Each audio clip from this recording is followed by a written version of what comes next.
As it delivers a pleasant mix of poise and comfort, the BMW Z4 makes an enjoyable compact grand tourer and daily driver convertible.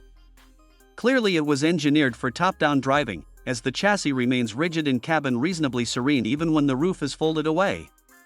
A spacious trunk and good fuel economy add practicality to this little roadster, but having BMW's newest infotainment software would make it more user-friendly. Aside from the new Handschalter variant, every 2025 Z4 uses an 8-speed automatic transmission to drive the rear wheels. As standard, the Z4 is equipped with a 2.0-liter turbocharged i4 that produces 255 horsepower and 294 lb-ft of torque. This model, badged Z4 S-Drive 30i, accelerates from 0 to 60 miles per hour in 5.2 seconds.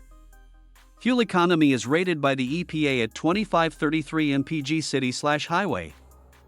In the Z4 M40i, a 3.0-liter turbocharged i6 elevates output to 382 horsepower and 368 lb-ft of torque.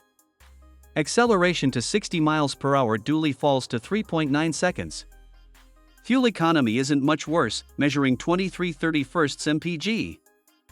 Front automatic emergency braking and automatic high beams are the only active safety features included on the Z4 as standard. Features like adaptive cruise control, blind spot monitoring, lane departure warning, and parking sensors are optional extras. All 2025 Z4 models are equipped with a 12.3-inch digital gauge display and 10.3-inch infotainment touchscreen. Wired Apple CarPlay and Android Auto are also included. 2 USB charge ports are standard, and a wireless charging pad is available. Other tech upgrades include a head-up display and 12-speaker Harman Kardon audio system.